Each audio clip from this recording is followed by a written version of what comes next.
Chapter 2 Self-Realization. Sanjay.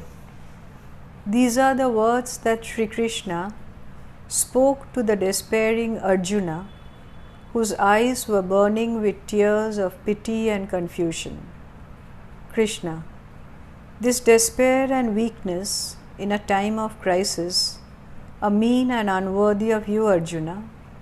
How have you fallen into a state so far from the path to liberation? It does not become you to yield to this weakness. Arise with a brave heart and destroy the enemy. Arjuna.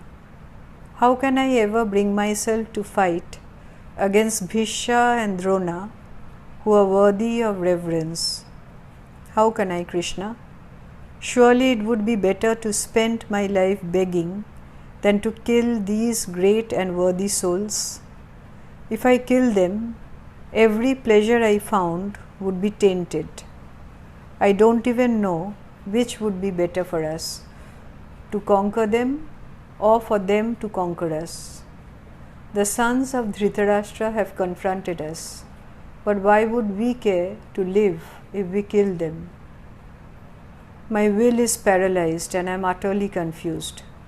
Tell me, which is the better path for me? Let me be your disciple. I have fallen at your feet. Give me instruction. What can overcome a sorrow that saps all my vitality? Even power over men and gods or the wealth of an empire seem empty. Sanjay.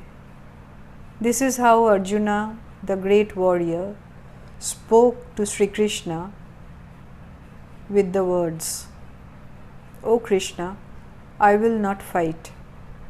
He fell silent. As they stood between the two armies, Sri Krishna smiled and replied to Arjuna, who had sunk into despair. Krishna, you speak sincerely, but your sorrow has no cause. The wise grieve neither for the living nor for the dead. There has never been a time when you and I and the kings gathered here have not existed, nor will there be a time when we will cease to exist. As the same person inhabits the body through childhood, youth, and old age, so too at the time of death he attains another body. The wise are not deluded by these changes. When the senses contact sense objects, a person experiences cold or heat, pleasure or pain. These experiences are fleeting, they come and go. Bear them patiently, Arjuna. Those who are unaffected by these changes, who are the same in pleasure and pain, are truly wise and fit for immortality. Assert your strength and realize this. The impermanent has no reality. Reality lies in the eternal. Those who have seen the boundary between these two have attained the end of all knowledge. Realize that which pervades the universe and is indestructible. No power can affect this unchanging, imperishable reality. The body is mortal, but that which dwells in the body is immortal and immeasurable. Therefore, Arjuna, fight in this battle. One believes he is the slayer, another believes he is the slain. Both are ignorant. There is neither slayer nor slain. You were never born. You will never die. You have never changed. You can never change. Unborn, eternal, immutable, immemorial, you do not die when the body dies. Realizing that which is indestructible, eternal, unborn, and unchanging, how can you slay or cause another to slay?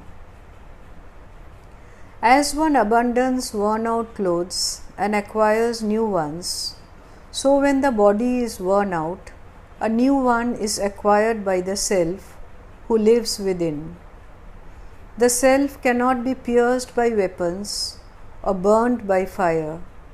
Water cannot wet it, nor can the wind dry it. The self cannot be pierced or burnt, made wet or dry. It is everlasting and infinite, standing on the motionless foundations of eternity. The self is unmanifested, beyond all thought, beyond all change. Knowing this, you should not grieve. O mighty Arjuna, even if you believe the self to be subject to birth and death, you should not grieve. Death is inevitable for the living. Birth is inevitable for the dead. Since these are unavoidable, you should not sorrow. Every creature is unmanifested at first and then attains manifestation. When its end has come, it once again becomes unmanifested. What is there to lament in this? The glory of the self is beheld by a few, and a few describe it. A few listen, but many without understanding. The self of all beings living within the body is eternal and cannot be harmed. Therefore, do not grieve. Considering your dharma, you should not vacillate. For a warrior, nothing is higher than war against evil. The warrior, confronted with such a war, should be pleased, Arjuna, for it comes as an open gate to heaven. But if you do not participate in this battle against evil, you will incur sin, violating your dharma and your honor. The story of your dishonor will be repeated endlessly, and for a man of honor, dishonor is worse than death. These brave warriors will think you have withdrawn from battle out of fear, and those who formerly esteemed you will treat you with disrespect. Your enemies will ridicule your strength and say things that should not be said. What could be more painful than this? Death means the attainment of heaven. Victory means the enjoyment of the earth. Therefore, rise up, Arjuna, resolve to fight. Having made yourself alike in pain and pleasure, profit and loss, victory and defeat, engage in this great battle, and you will be freed from sin. You have heard the intellectual explanation of Sankhya, Arjuna. Now listen to the principles of yoga. By practicing these, you can break through the bonds of karma. On this path, effort never goes to waste, and there is no failure. Even a little effort towards spiritual awareness will protect you from the greatest fear. Those who follow this path, resolving deep within themselves to seek me alone, attain singleness of purpose. For those who lack resolution, the decisions of life are many-branched and endless. There are ignorant people who speak flowery words and take delight in the letter of the law, saying that there is nothing else. Their hearts are full of selfish desires, Arjuna. Their idea of heaven is their own enjoyment, and the aim of all their activities is pleasure and power. The fruit of their actions is continual rebirth. Those whose minds are swept away by the pursuit of pleasure and power are incapable of following the supreme goal and will not attain samadhi. The scriptures describe the three gunas, but you should be free from the action of the gunas. Established in eternal truth, self-controlled, without any sense of duality or the desire to acquire and hoard. Just as a reservoir is of little use when the whole countryside is flooded, scriptures are of little use to the illumined man or woman who sees the Lord everywhere. You have the right to work, but never to the fruit of work. You should never engage in action for the sake of reward, nor should you long for inaction.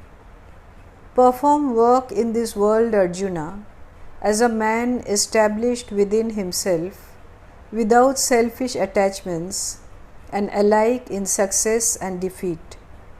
For yoga is perfect evenness of mind.